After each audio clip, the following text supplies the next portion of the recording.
Hey, wake up. Yeah. Got my man Dave, got my man Dan. You know what time it is, and this is 2-6. Yeah. Ask us, we seatbelts, boy. You better strap up. Conversations is controversy. It's time to act up. Carolina ballistics, where the precision's wicked. Tune in and listen. It get deep if you dig it. No reason to act tough. Carolina ballistics training academy. Ain't no reason to act tough. So listen up. Hey guys, this is Dan. Sign up for classes by merch at carolinaballisticsta.net. That's carolinaballisticsta.net.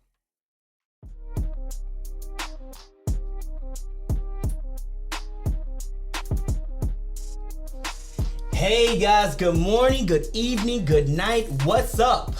Wherever you guys are in the world, we thank you so much for joining us again.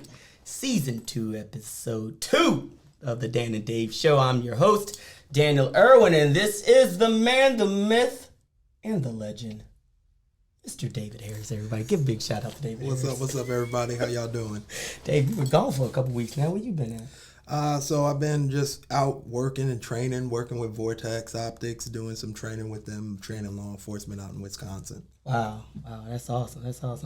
You got anything else coming up, training-wise, that Yeah, I'll be out. I leave on the 20th to go back out to work with Vortex a little bit more, and then doing some stuff out in Virginia. Oh, wow. All right, guys, today we got a special guest today, Mr. CJ Beatty. He's a motivational speaker, ex MLB professional baseball player, and an overall great human being. CJ Beatty, say hello to the audience. What's going on, everybody? That's what's up. All right, CJ, you have a number of accolades. You've done a lot. In your accolades, no boundaries. What would you say has been a pivotal aspect of what helped you to accomplish what you've been able to accomplish? Just growing the mental toughness. Really, realistically, it's understanding that growing your mind is really what's going to grow everything else around you. So many people want to be at the top, but they're not willing to be pushed mentally for them to get there. And a lot of who I am today is because of my personal development and how much I invest into that. Wow. So when you invested in your personal development, do you mean like it sounds like the process is what you're saying, like really falling in love with that process instead of falling in love with the goal at the end?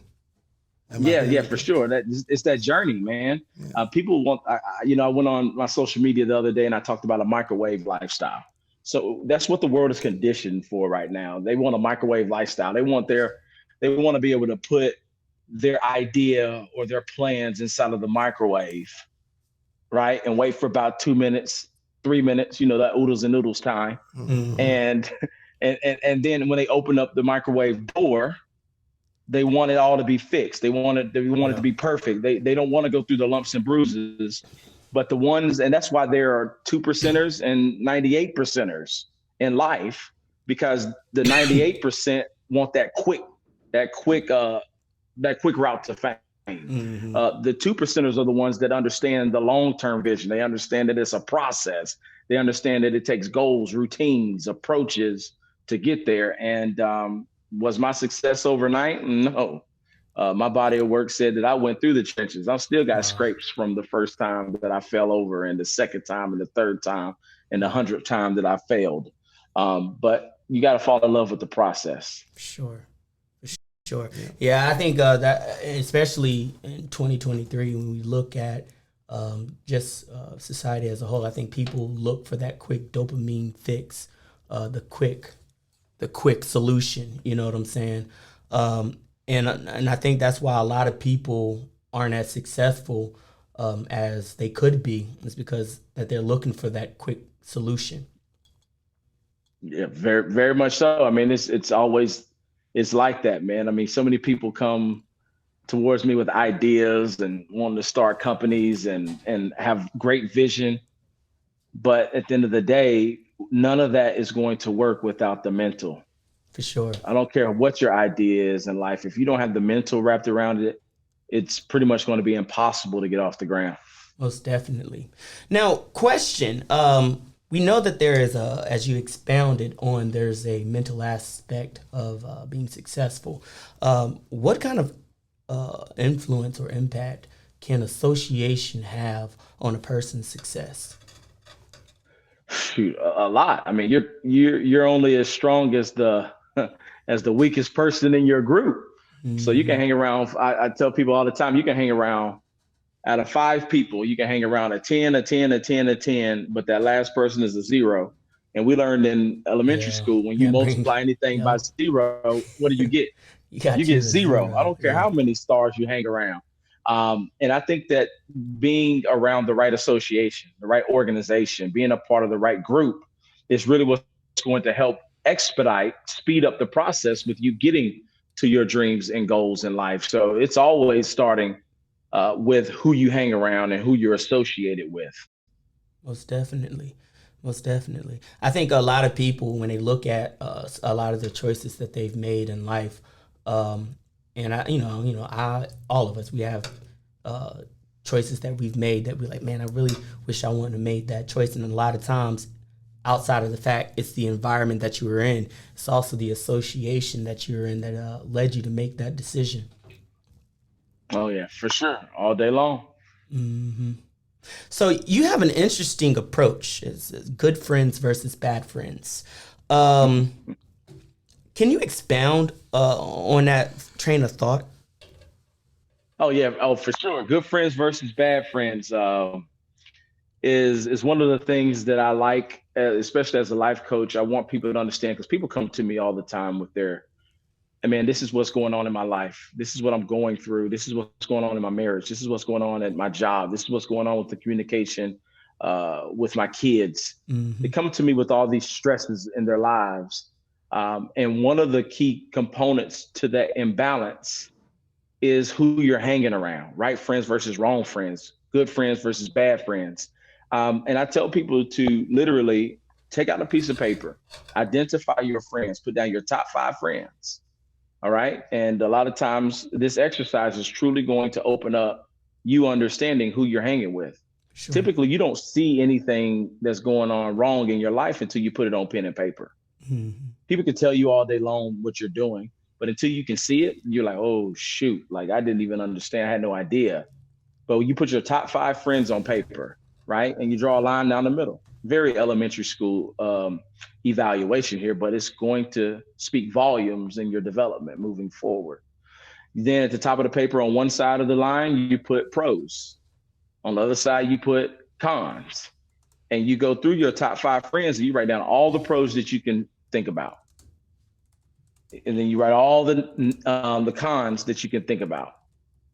When you get done with this exercise, you truly see probably what's been holding you back every year. You're hanging around people that's not adding value to your life. You're hanging around people that's just funny. Yeah. You're hanging around people that's just a great time on the weekends. Yeah. You hang around people that, oh man, that's my dog. Why? Because they picked you up when somebody left you at work by yourself. They picked you up and gave you a ride home. So we're quick to toss them into the friend category. Long you know what I'm saying? And but there's no substance there. So a lot of people have great ideas, want to take over the world, want to start this business, want to do this, but your team that you have assembled sucks. Yeah, they're terrible. Wow. That's an incredible point that you make. Go ahead. I think the word friend is thrown around too loosely. I think most people say friends, but they mean acquaintances. And I think I think that's a big issue we have, is because to me, friends are family that you get to pick. Mm-hmm. Like, I don't always get along with my brothers, sisters, even my wife, but that's someone that I picked. And guess what? Good or bad, I'm going to deal with that. Friends or family we picked. And I think we let a lot of people that you kind of know, hey, you gave me a ride here once in the blue moon. Mm-hmm. We're friends. And then when you do something wrong to me, well, you never really knew this person. Mm-hmm. You never really got a chance to know that person's character. Mm-hmm. To be like, hey, he is a friend. I can trust him. He is going to be there for me. Sure. I think like a lot of young people, they pick friends that they might have had a positive experience with, and they put them in like a friend slash best friend category, and then they share a couple experiences together, and and a couple months later, that person stabs them in the back, and then they're like completely devastated. Yeah.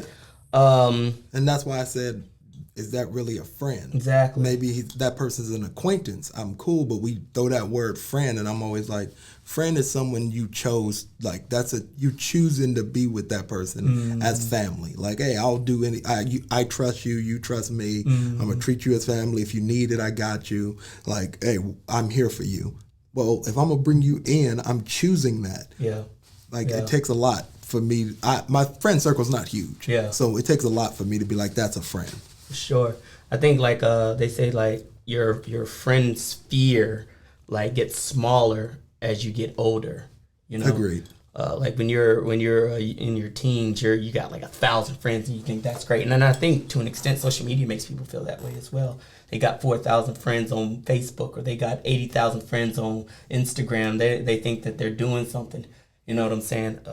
I think like that has kind of had like an impact on people in the past, in that they start putting their business out on Facebook, and now they got everybody who they don't need to know their business trashing them behind their back. Agreed. Yeah. But yeah, CJ, so in the development of choosing good friends, what are some identifiers that can help people identify who are considered good association and who are considered bad association? Well, are they pushing you mentally? Like, do they push you? Like, I would say the most important thing to look for in a friend is accountability first. Accountability. Are they holding you accountable for your actions? Are they making sure they don't have to be in the same industry? They just need to be driven. They need to be on this mission to better themselves. Sure. If they're on a mission to better themselves, I could be a good friend with a janitor, with a teacher, with a doctor, with a lawyer. That could be my success team. And you'd be like, man, how do you have a doctor, lawyer, and also a janitor in there? Because you got to understand what the measure of success is. Success is a predetermined idea that you're going after. And once you accomplish that predetermined idea, then you're a success. A success is a teacher that says that I want to be a teacher to help change the world.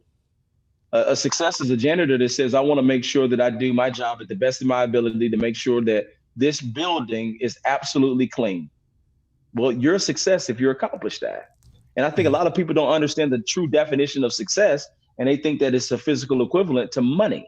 Yeah. And that's not the case. It's a mindset. So it's a mindset. It's a lifestyle. Yeah. So when you start to strategically hang around the right type of people, it'll push you. You'll wake up even on the rainiest, most gloomiest day. When you hang around the right people, the weather can't stop what you have going on for that day. You know, the elements, the things, the loud noises can't stop what you have. And let me put it to you this way. I had a good friend of mine share this story with me. And this is something that I believe that you guys should adopt and tell this story as well. Our lives is like the ocean. Our industry, our business, our success is like the ocean. And on top of the ocean is this hurricane, this powerful storm. As you get deeper, right? Deeper in the ocean, you don't hear as much noise from the storm beating the top of that ocean. And the deeper and deeper you get, you don't hear what's clamoring on top of the ocean. You don't hear that. And the deeper and deeper and deeper, once you get towards the bottom, you don't hear anything. Perfect. People Perfect are not silence. deep. People are not deep enough in their craft. People are not deep enough in their walk, deep enough in their journey, deep enough in the process that they're still hearing the noise. Yeah. And that's whenever you connect with the right people connected to you helps minimize the noise that you hear and the noise that you see, because they're going to help you stay focused, tunnel vision on moving forward. That's an incredible point. I really appreciated the metaphor on the ocean, because you know that I hate to use it this way, but like shallow-minded people often get distracted by the silliest things, and I think sadly the majority of the human population is part of that mind frame. That's why a lot of they call it trash TV is so popular, because it's wow, that's an incredible point. And a person developing this deepness, clearly this would allude that those type of people are rare and far in between. How can a person who wants to develop that level of deepness find people like that? Do they go to church? Do they go to Barnes and Nobles? Where can I they get go? that question asked all the time. Like, I understand that my network doesn't allow me, my personal life doesn't allow me to really shop for the right type of people. I don't even know where to begin, CJ. Yeah. How can you help me find these people? You've motivated me, but how do I find the success team? Well, let me give you two things. The first thing is, first of all, you got to attract the right people. Like, you got to attract the right people. Would you hire you? You got to be transparent here. Like, you know you for who you are. Are you accountable? Are you dependable? Are you punctual? Can we depend on you to get something done? Are you making excuses? Are you always making excuses? Every time something goes wrong, you got an excuse. You got an excuse. Would you hire you? If you wouldn't hire you, then that's where you need to start. Yep. Because how are you going to attract people that's going to help motivate and push you if they're always having to pull you? You see, I'm gonna say that again. How are you going to attract people that wants to push you if they're always reaching back to pull you? Yeah, I think there's a scripture in the Bible that talks about like unevenly yoked. Like you can't tie a bull to an ass, because the bull would be pulling the ass, and it would be strenuous for the ass, and it would be strenuous for the bull when the two people are unevenly yoked. So like you would put a bull with a bull or an ass with an ass, so that Exactly. Yeah. Let me add to this point for the part two to that. Like, say, okay, I got that, but still, in the meantime, what can you be doing? Well, here's the tip.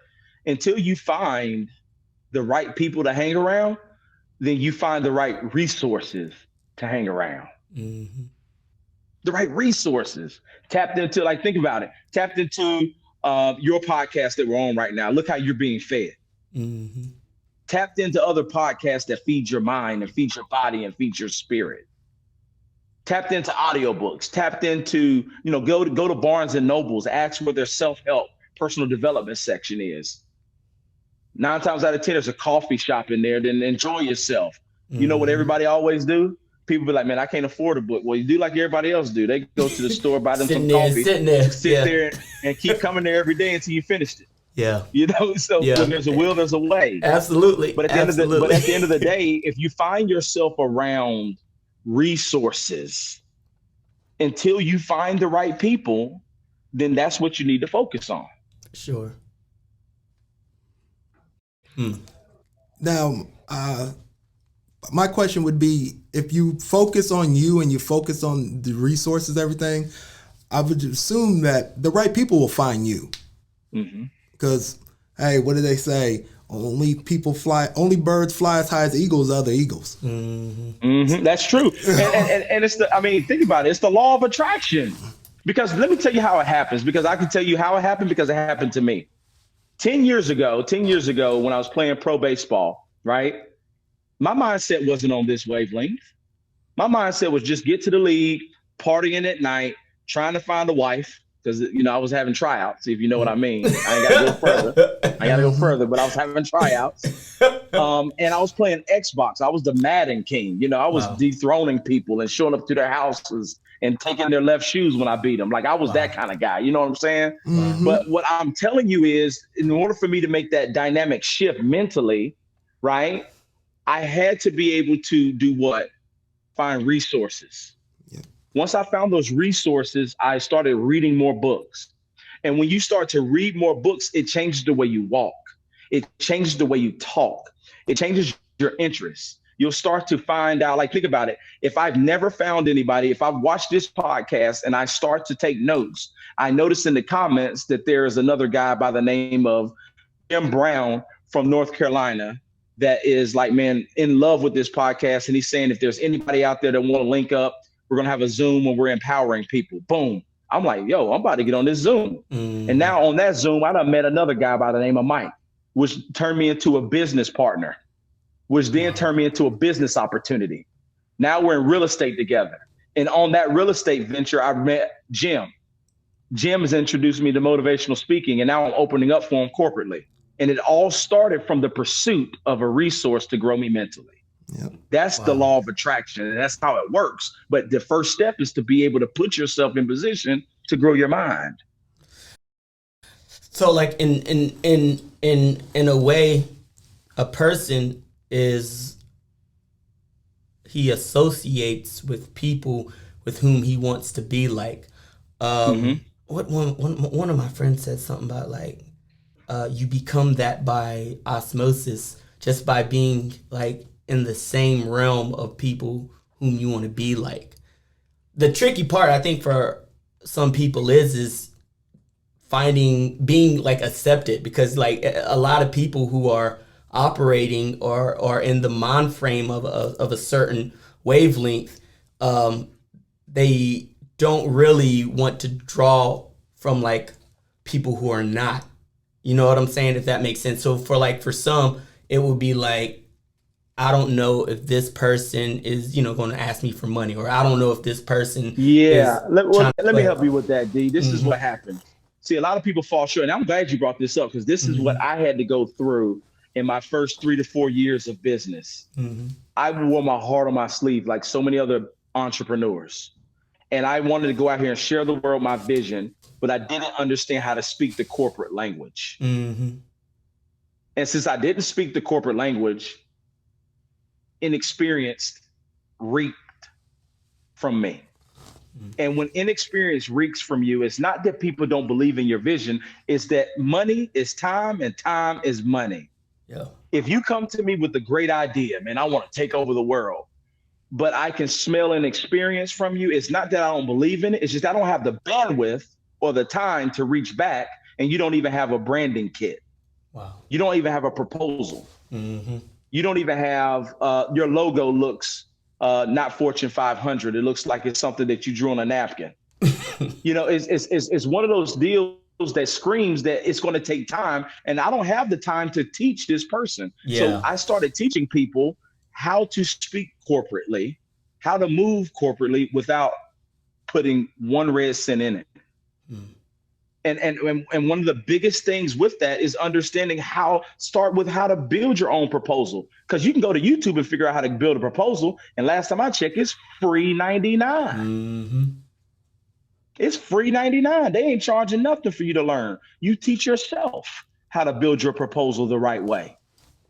You teach yourself how to get inside of Microsoft Suite and build yourself a presentation or a pitch deck. You create that yourself. They have so many options that you can put up and compare and contrast and build out yours. And once you build that out, now you can take your pitch and literally go to those people and say, hey, listen, I'm just getting started, but this is what I have. Now you're not coming empty-handed. And when you're not coming empty-handed, now people are going to take you more serious, because they understand that you've done things that other people that's come to them have never even thought about. So that makes you different. Well, and people will be willing to give you an opportunity because you are different. Yeah. I think that what you're saying makes a lot of sense. I think that and tell me if I'm off on what you're saying and what he's saying.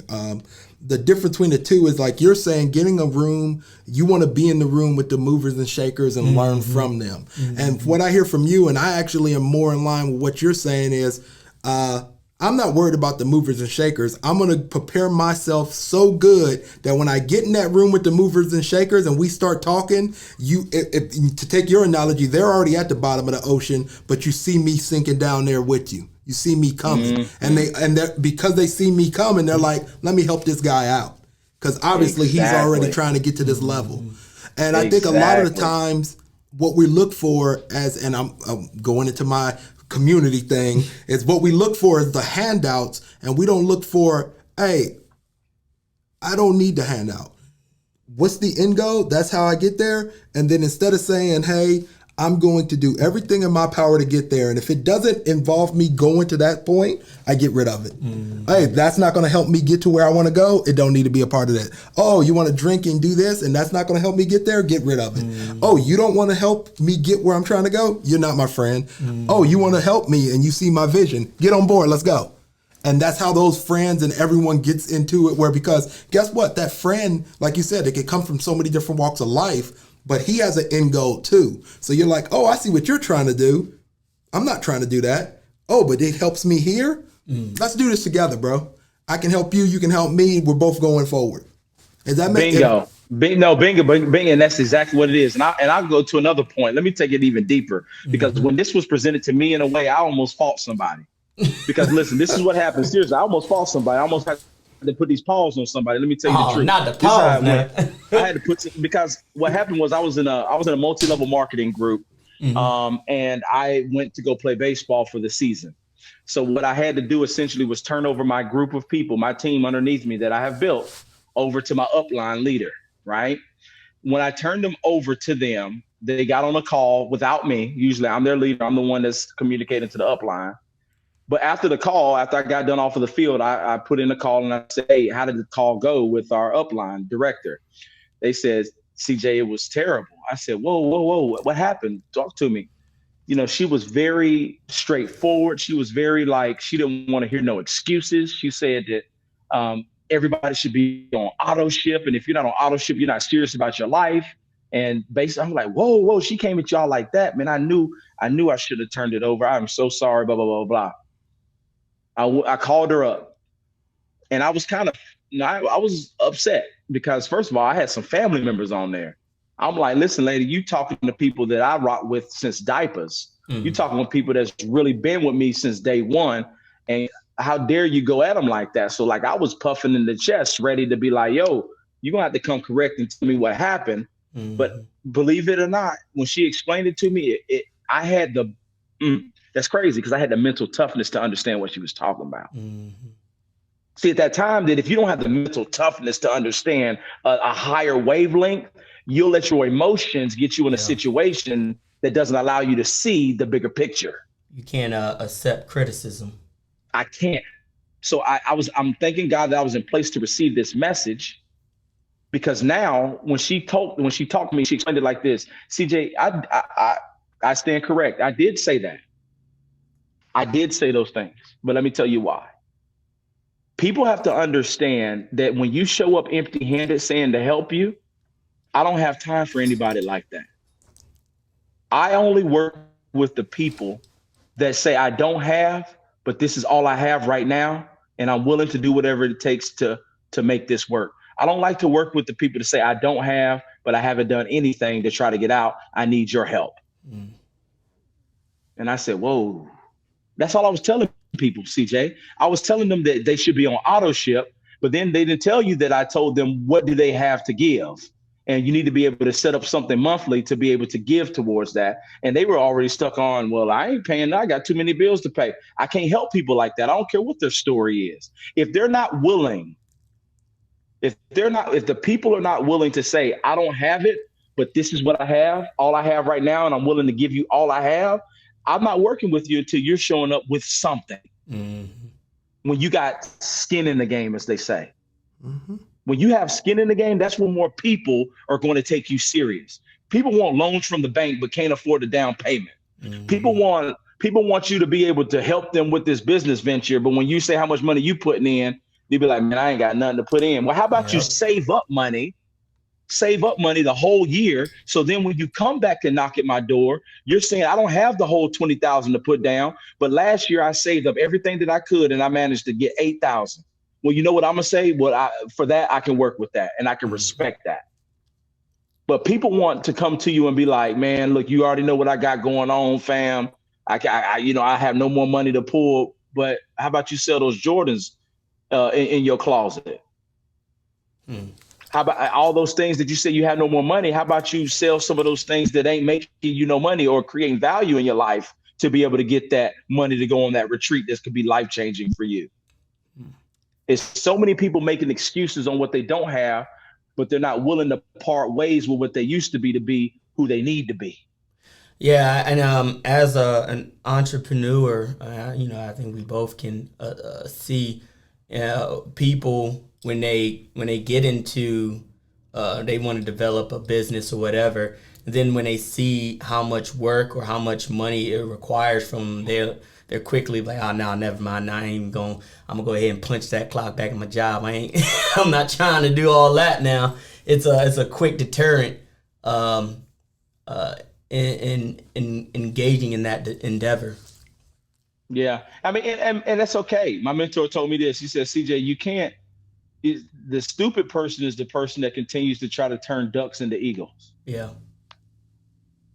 That's the dumb person. The person that continues to say, I can change a duck into an eagle. You'll never change a duck into an eagle. Mm-hmm. You'll never do that. Once it quacks, believe it. Once it barks, believe it. It's a dog. Mm-hmm.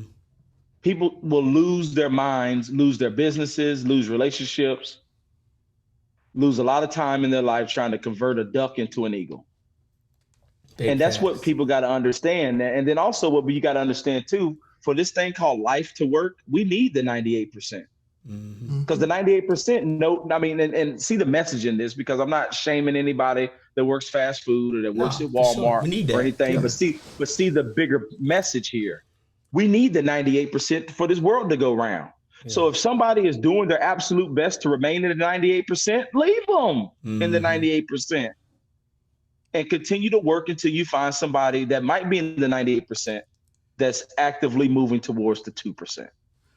We're going to circle back to what you said earlier, and I would say, okay, law enforcement or even military, that would be in that 98 percentile. Like, hey, they're needed. And what did you say at the beginning?